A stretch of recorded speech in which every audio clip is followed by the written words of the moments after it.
এরপরে প্রশ্ন হলো, আমি নামাজের জামাতে তাকবীরে উলা এবং সূরা ফাতিহা পাই নাই, এখন আমি ইমামকে কোন স্থানে পেলে আমার প্রথম রাকাত গণনা হিসাবে উপযুক্ত হবে?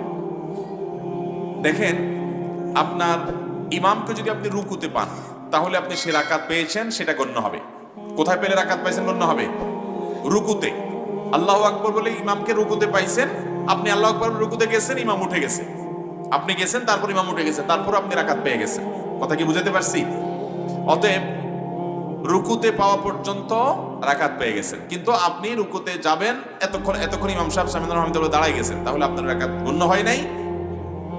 যখন রাকাত গণ্য হয় নাই, তাহলে আপনি কি করবেন? ইমামের সাথে শামিল হবেন না দাঁড়ায় পরের রাকাতে যুক্ত হবেন? বলেন দেখি।